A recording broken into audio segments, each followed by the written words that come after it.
Regards water, says Gazza in Yorkshire. Maybe we had enough to go around before they let millions more people into the country. It's clear the supply and demand balance isn't working. Happens holding water companies accountable would also help. I'll start bottling my pee just in case the alarm goes off.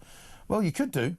Maybe there'd be some kind of purification scenario you can get. You get some kind of kit, you know, like they take into the jungle, so you can do that kind of thing. I don't know. I'm sure somebody can come up with an idea. Meanwhile, if you want to go for a drink at Wetherspoons, certainly in places like Surrey Quays, which is not a million miles away from where we are here in London right now. It's sort of southeast London, on the way to Canary Wharf. You're going to be told to stand not at the bar, across the bar, but behind one another in front of the bar, forming an orderly queue. Great story in the Sun this morning, page 23. Thomas Godfrey is here to tell us exactly what it's all about.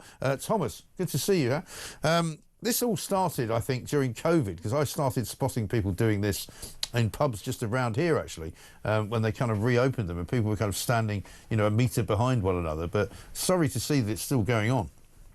It is, yeah. It's a sort of weird COVID hangover, isn't it, of people trying to stay 2 metres apart while wanting to get a pint. And there was that weird period as well where you had to buy a Scotch egg too, which was very strange. Well, the Scotch egg bit has gone, but it seems that that policy has stuck in a few places. And actually, this Wetherspoons is one of the first, we think, in the country to actually put a sign up telling punters they have to get in the queue. Because that supposedly means they can provide a fair service for everyone. So gone are the days of any good barman knowing exactly who's next in line without having to rely on a visual aid of who's actually physically closest to them. And instead, they stuck the sort of bartendering game on easy mode by making everyone line up one by one. It means you don't have something to lean on while you're waiting to order a drink.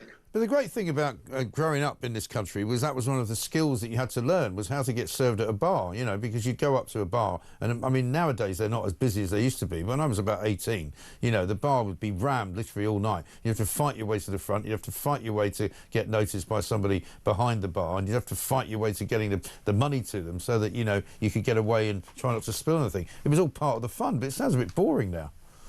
Well, I went along to the Surrey Docks pub yesterday and queued up, waited. I was third in a line of four, Mike, to buy 1 pint from Wetherspoons, and it did feel quite alien. It was very strange. It's not something I'm used to, but it's divided opinion among the customers there. Some say that there was no reason to get rid of the tradition and it's simply breaking something that didn't need fixing, or fixing something that wasn't broken. Right. Whereas there are some people there who just didn't really mind and thought, actually, you know, the time is changing, and even that tradition's had its last orders called. I mean, I guess part of the problem as well is it depends how quickly you get served. I mean, how long did it take you? If you were 4 back, how long before you got to the front?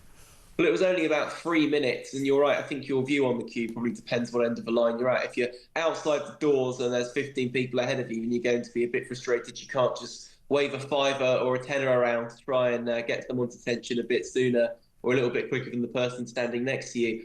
But I mean, for me, it was a very strange experience. It's not something I've done that often before, but it did feel strange that at Wetherspoons, a pub chain owned by Tim Martin, who has said many times he dislikes single file queuing. Yeah. He doesn't want it going on in pubs, that actually it would be that chain, that pub, that would implement this sort of rule. And when we asked Wetherspoons about it, they said they left it up to individual pubs to decide what queuing system, or if there was a queuing system, they wanted to put in place. Well, I've got one here from David in New Cross who sent us a message. He says, the Wetherspoons at Surrey Quays is a haunt for Millwall fans on match day. Good luck with implementing the queuing system. That's probably a pretty tall order, I would imagine. But yeah, I mean, each to their own, I suppose. But certainly, I think during COVID, the idea of people kind of snaking outside of a pub and waiting more than about 10 minutes to get to the front of a queue is not for me, I'm afraid. No, absolutely. It's not for me either. I think that we've moved on. We've gone back to the way we were pre-COVID, and it seems some places, including Wetherspoons, bizarrely, are still playing catch-up. Yeah, I guess so. Extraordinary stuff. Just one thing before I let you go. We spoke last week because you went on that plane over to France with the zero number of migrants. They've now managed to get rid of 3, as far as we know. No more so far this week, as far as we're told.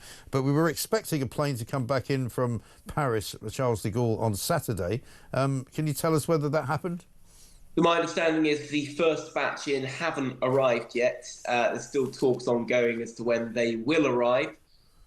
We have, of course, sent three back now, an Indian national, an Eritrean national, and another person who went back on one of those planned Air France flights last week. It means we are now obliged to take in at least three under the terms of this deal, and of course any others who we are able to deport this week. These are vetted asylum seekers. These are people who the Home Office and the French authorities say that if they had come to Britain, presented themselves and made an asylum claim, they would have been accepted. The only difference is these ones won't be crossing in a small boat. They'll be given a taxpayer-funded seat on a flight into Heathrow Airport. Brilliant. Absolutely amazing. Thank you very much indeed. Good to see you. Thomas Godfrey there, Sun reporter. Big piece on page 23 about queuing up at Wetherspoons. Do they do that where you are?